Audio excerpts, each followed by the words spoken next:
Good evening, everyone, and welcome to the virtual Perez Art Museum, Miami.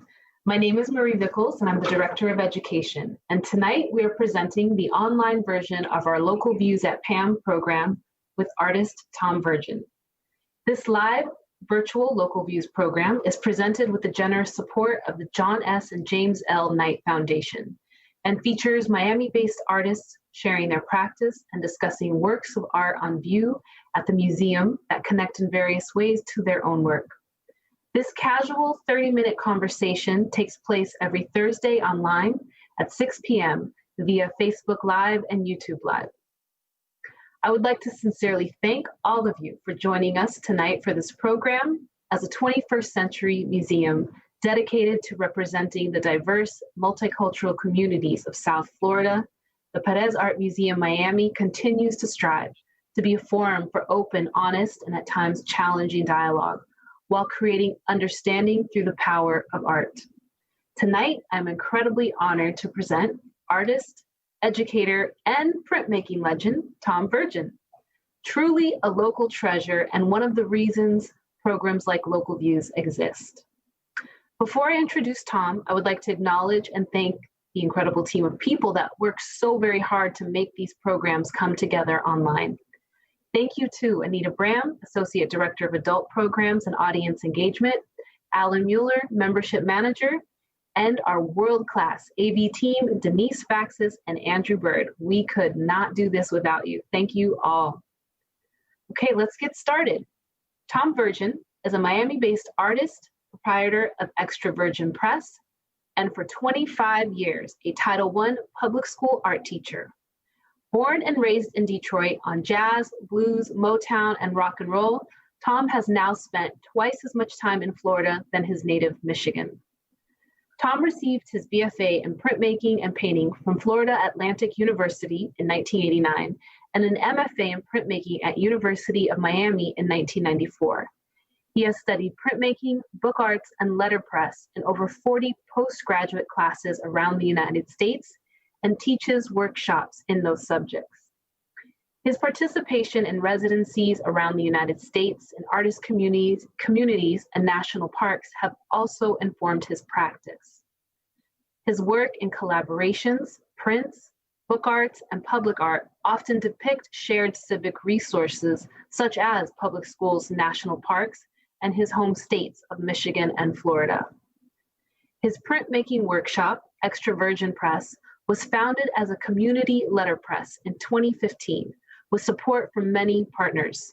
The mission of Extra Virgin Press is to help preserve the art of letterpress printing in Miami through teaching, printing, and bringing together a variety of community voices, including youth and the literary and artistic residents of Miami. Tom's work can best be described as narrative images. He imbues his prints, books, and public art with a sense of place that both longtime residents and newcomers will find familiar. He also gives reference to the history and roots of the community with metaphors or iconic images. As a whole, his body of work reflects ongoing changes in the human landscape that he lives in.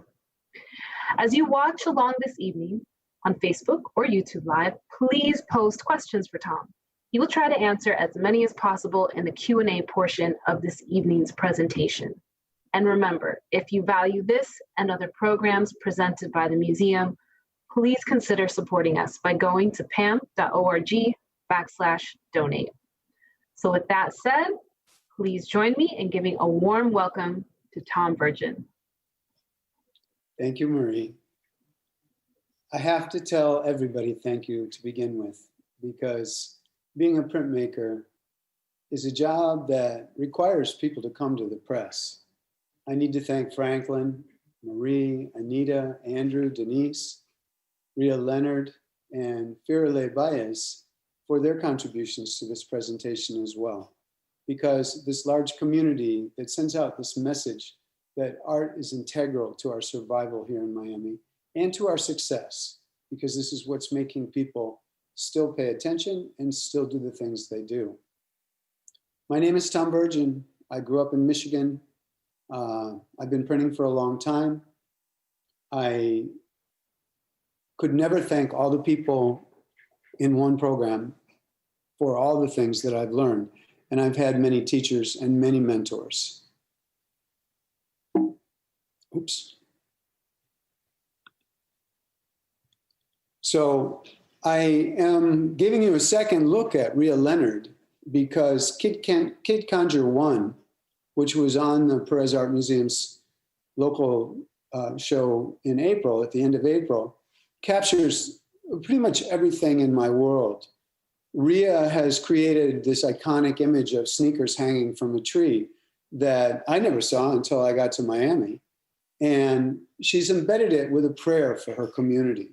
So she's created a small, beautiful unit of her neighborhood, and she's kind of drawn herself right into it. Etching is something that I've always loved, and this one is just too good not to show twice. The piece that's here is Firale Baez. This show is one that, sorry about that, is one that has haunted me ever since I saw it. It came from the Crossroads of the World show.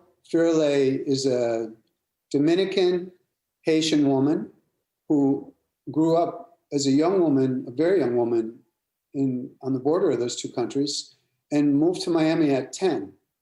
And this piece here that you're looking at is 1 month of 2 years worth of images. So she looks at things around her. She looks at the way that she's been filtered through all these other people's lenses. And she created these images that are essentially eyes and hair, both of which are very, very important to women. All the women in all the public high schools that I've taught in were aware of this, and they teach me a lot. The eyes in this piece is the part that captured me, and that part is something that's fierce, and it goes with all her other messages. Her work is eloquent, and there's a video of her talking to a room full of kids at the Brooklyn Museum. It's wonderful. She talks about how she puts everything together to art students, and she's humble and she's brilliant, and it's a wonderful thing to see. If you get a chance, you should watch it. This is one of the places I go. Every place I go ends up being home on some level. This is Indiana Dunes National Lakeshore. The buildings to the left are Chicago, and this park is midway between Chicago and Michigan City. Michigan City is in Michigan. If you look at your hand, this is Traverse City. Detroit is down here. They teach you this when you're a little kid in Michigan. Your hand looks like a mitten and a map of Michigan. And on that southern edge of Lake Michigan, the water is always a different blue. There's sand all on the east coast of Lake Michigan, and it truly is a beautiful thing. The little town that is the center of the park, Porter, Indiana, is where its address is, but it's 15,000 acres. It was originally put together by President Kennedy in 1965, and they made a deal. At that time, everything was important, was made of steel, rails, ships, cars. They put a steel mill. They put a steel mill and a port in the center of the park. And those neighbors do come back in this story. This is Kinsell Ditch. The average waterway that goes in or out of Lake Michigan is more like a ditch or a creek than it is like a giant raging river. The Kinsell Ditch photo is from my residency, and the print that's adjacent to it also came out of that residency. Everything I do when I work with prints takes forever. So this project kind of builds in waves. So first I went to the park and I was a resident artist. And when I was a resident artist, I gathered materials, I drew, I took pictures, I hiked the whole park. And I saw everything about the park that was beautiful. And it was memorable. Although when I got to the park, I found something very different. This work here was from another residency. Actually, it was the result of another residency. This was an artist's residency exhibition at the Oregon College of Art and Craft. The summer before, I was at the Oregon College of Art and Craft making artwork, and I brought this work back from the show. So I brought Indiana to Portland. I also brought Miami to Portland. This is what I saw when I got there. I was in a neighborhood that was between Chicago and Detroit on I-94. It used to be called the Steel Belt or the Auto Belt, and now it's the Rust Belt. And there was bankruptcy lawyers in these big buildings, bankrupt Kmart's, gas stations that were out of business, little mom and pop restaurants, a lot of gentlemen's clubs, and other things like that. And the banner that you saw in the first photo, as I go around the corner, I'm kind of finding the center of the park. This series started with the park, which was beautiful, and it went into a lot of research. I found out things about this that I didn't know. I found out that the steel mill that was in the park, which is here, was Arcelor Steel, ArcelorMittal. Originally, it was Bethlehem Steel, and it was a functional steel mill that shipped American steel by rail and ship all over the world. But when Detroit traded values and quality for profit, that arc of the United States that made all those things changed dramatically. It also changed the park. The steel mill that's there now is based in Belgium, and their business model is to build steel mills all over the world in other people's countries and then just take the steel out. It works pretty well for those guys. I asked the ranger when I was in the park to take me places that were important to him, not just places that were pretty.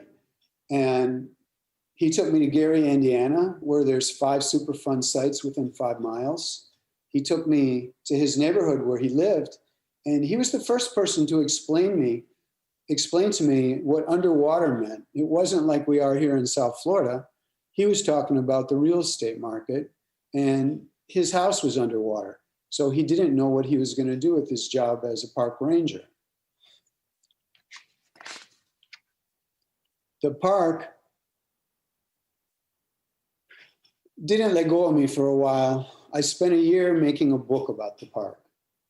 And the book about the park was in the Vienna Museum of the Modern Book as part of the Florida Artist Book Prize. Florida artists who are book geeks are very fortunate because for 15 years, they had a show where if you made an edition book, you could enter it in this show, and we all got together and had a great time. This book for me was made out of materials that were indigenous to the park. It was originally a farming community. The park had some of the last natural meadows in that part of the United States.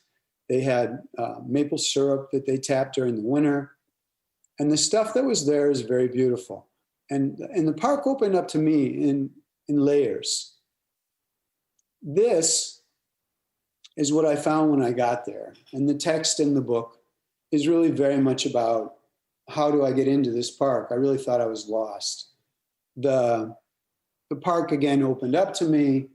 Each little piece of this thing was something that became a print, that became a story.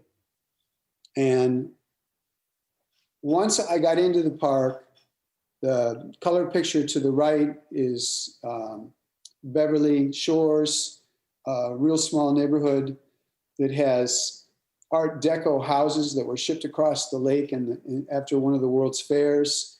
The picture to the left is the backside of Old Baldy, which is the largest dune left in the park. The park almost didn't make it because in the early 1900s, the Ball Company, you maybe have heard about ball jars. They made a lot of jars, and they took a significant part of the dunes right out of the park in the early 1900s. And in an attempt to make amends and move on from there, they endowed Ball State University, eventually gave them a lot of land. And they gave that that part of it back to the community, although the dunes are much smaller than they are in Michigan. So we're back to the steel mill. While I was there were 7 clean air violations. And I swam in the lake, and I couldn't wash the smell of being across from the park off of me, even after I was in the lake 2 or 3 times. In the time intervening, a year after I left there, after they trucked the last of the toxic waste out of the park property, ArcelorMittal sued the city of Burns Harbor, a tiny city that's right next to the park, to build another waste sludge treatment plant. And a year after that, they won. They have like 1.8 million tons of sludge that's accumulated, and they generate about 200,000 tons a year. So this is a problem. Last August, they had a fish kill that came from ammonia and cyanide that was dumped in the lake in August of 2019. And basically the entire arc of the lake was closed during that part of the summer. It was dangerous for humans to go in the lake. So parks all suffer the vagaries of the natural world and also some of the vagaries of man. This very busy collage is like this because this is the Anderson Center at Tower View. The Anderson Center at Tower View, I've been to 7 times. I never planned to go there 7 times. I planned to go there once, but on the top left, there's a barn with presses in it. To the right of the barn is me at the press printing something for Louise Erdrich. Robert Hedin, the grandfather of the guy that created the Anderson Center by building a house, a laboratory, tunnels, housing for his employees, a matching orphanage across the street. He reconsolidated all the farmland that was his parents' land when he was a boy, born in a sod house. He turned all that stuff into the Anderson Center because he was a scientist, and he discovered puffed wheat. He invented it. Puffed wheat sounds like a goofy thing. It's cereal, but Quaker Oats didn't think it was goofy. That was the first time people had food that they could pour milk on and leave. This was in the very early 1900s, and it really changed breakfast, and it changed Quaker Oats. They did really well.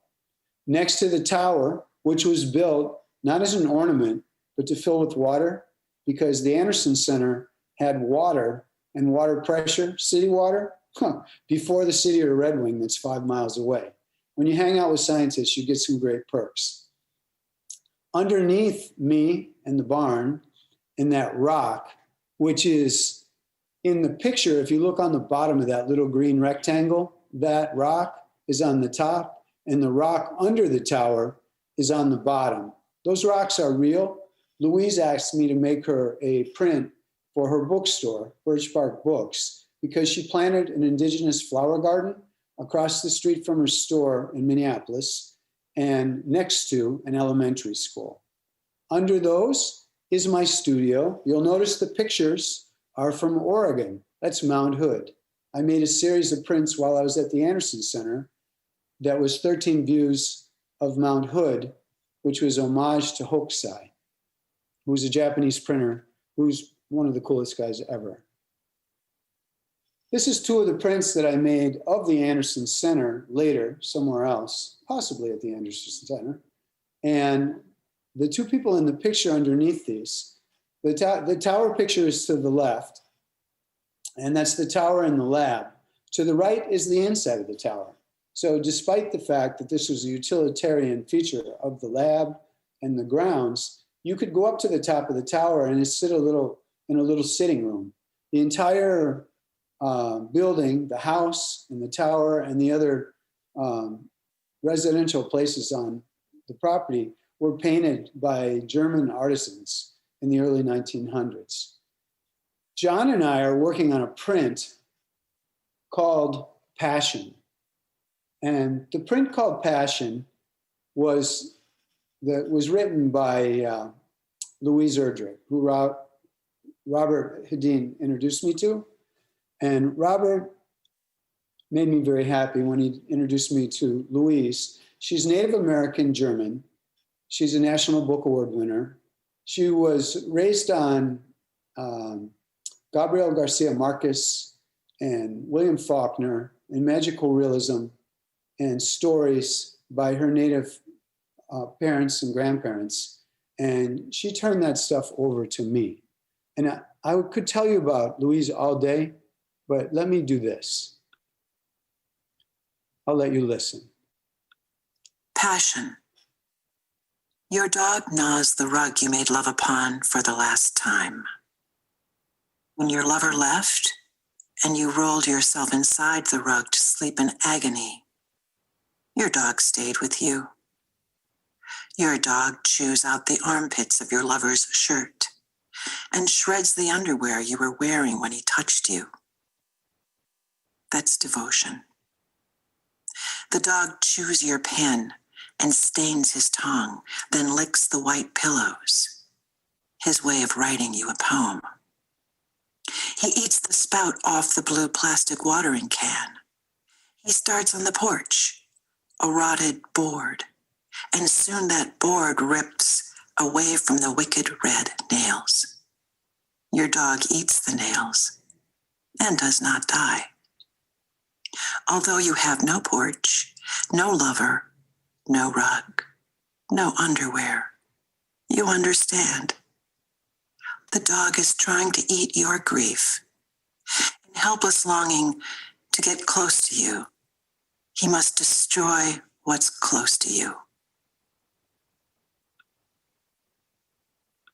So I can't explain Louise, but I can definitely let you listen.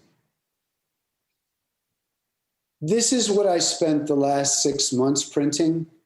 Actually, there's a few more. There's about 2,000 or more of these prints. Each one has 5 layers. There's layers of color, there's layers of words, there's layers of the people of the community. It is going to go up at some point in Little Haiti Cultural Center in a show. And when the show is over, I'll be giving away whoever wants one prints. This was inspired and brought to me from experience with Amos Paul Kennedy Jr., who's been a mentor for me for a few years. He's an amazing guy. His practice is about people, social justice, and teaching, and he's remarkable. And now I have 2 last pictures for you, and they're the places that own me. The picture on the left is right outside my studio. And I had a visit from the people from Young Arts, and I wanted to have something to give those kids so they would remember letterpress. On the right, I live in the West Grove, and that's one of the shotgun houses in the Grove. And that shotgun house in the Grove is right around the corner from my apartment. And the people in there have descendants in the graveyard, generations, a quarter mile away. And that place owns me because I've been living in Coconut Grove since I moved to Miami. And if anybody has any questions, I would be delighted to answer them now. Thank you so much, Tom. That was amazing. And I'm just now realizing from your image of the West Grove how close we are, even while being in virtual setup. I'm super nearby.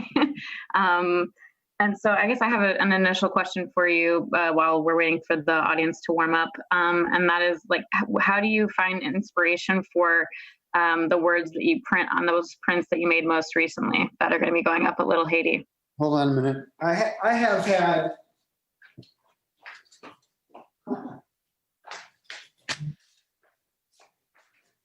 I've always been a bookworm, but I got into a lot of collaborations when I worked at the Anderson Center. There was always writers there. And when you're friends with writers, the pile of books by your reading chair gets way better. And when I had the opportunity to meet these writers and actually talk to them, there were many times when I said, listen, what about this? Can I make something with that poem? And they would say yes.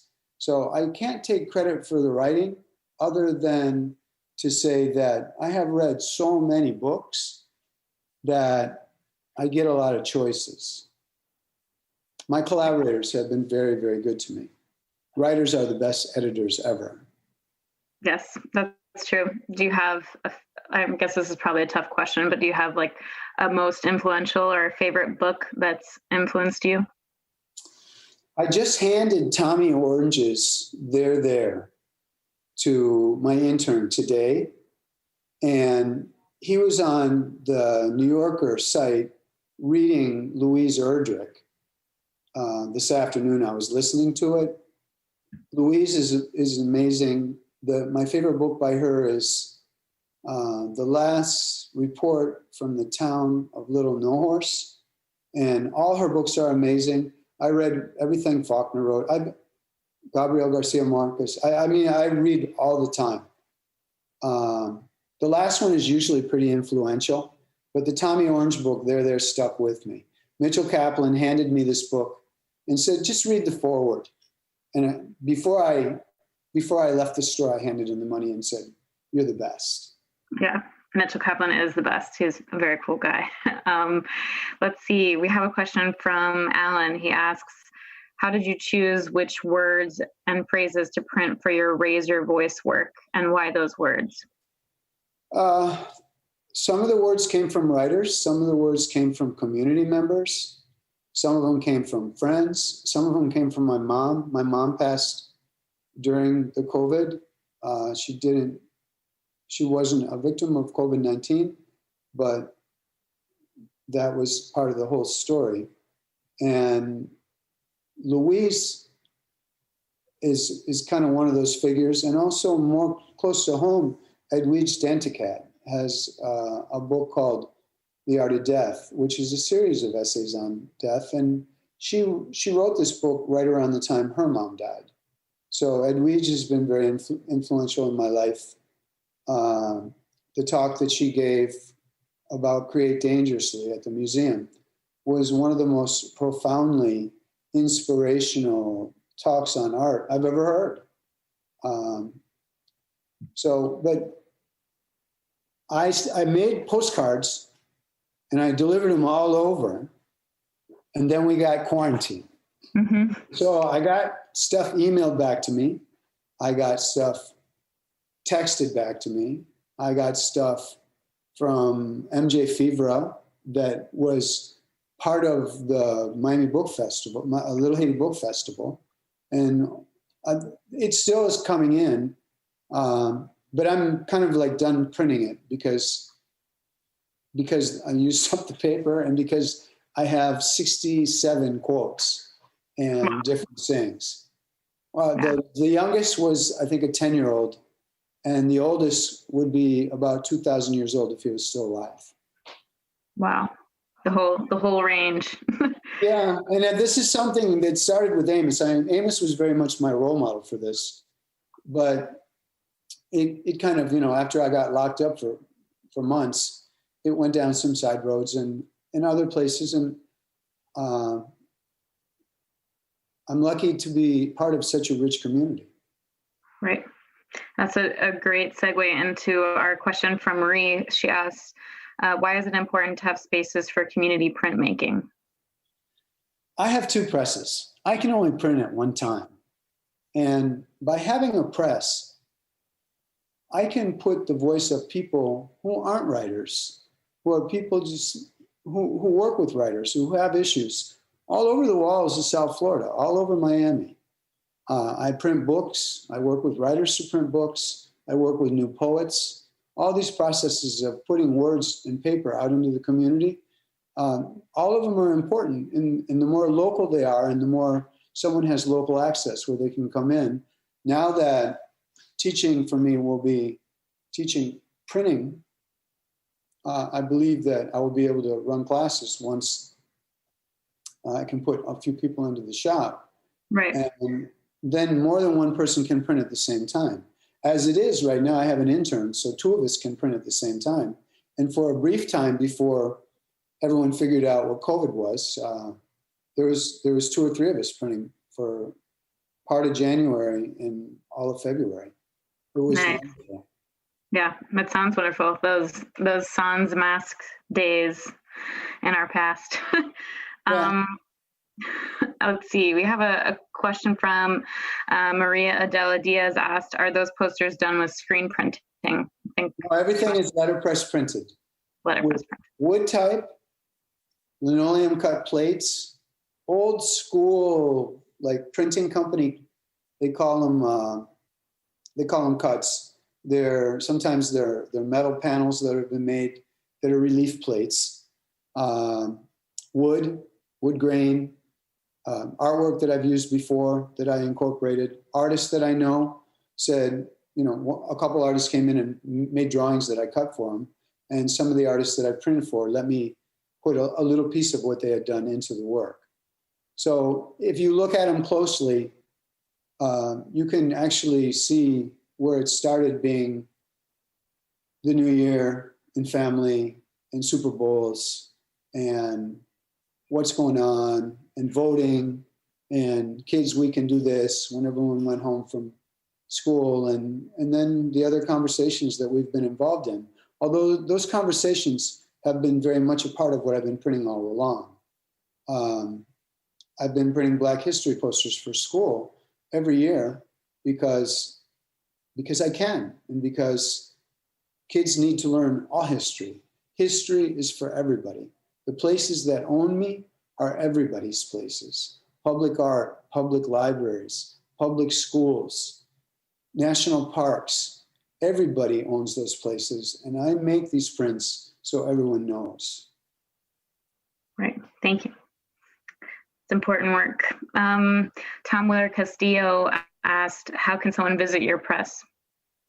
If you go to Little Haiti by Zoom, you can come anytime you want. And when this goes away, there were some very enlightening speeches early on during COVID. The Queen said, we will meet again. And I like that. I'm between Clive's Caribbean Food and Panther Coffee, 4 blocks due west of Little Haiti Cultural Center.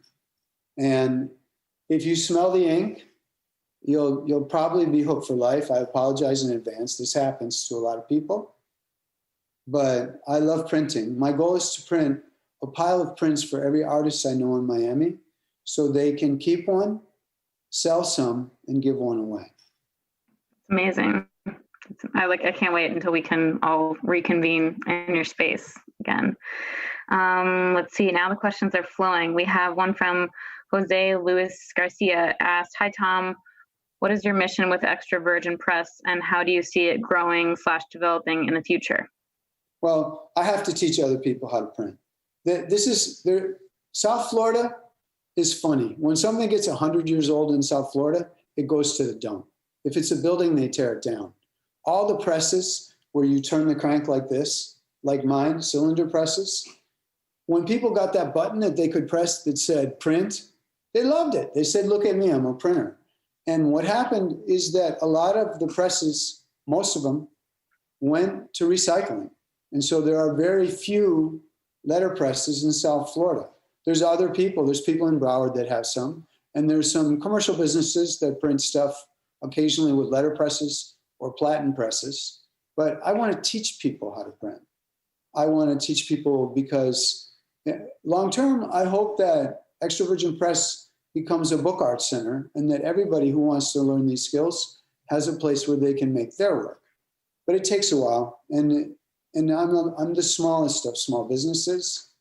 And, I bring that up because everybody who has an arts related business that's a not-for-profit or a small business is going through stuff. And I will teach whoever I can how to do this. It's slow. It's slow. It takes time. It takes a lot of really crazy stuff that you can't go buy anywhere. And I've been pecking away at it, and I will continue to do that. It's like shopping all the time. Yeah, it seems like you're well on your way from what I know. Let's see, we have one final question from Alan.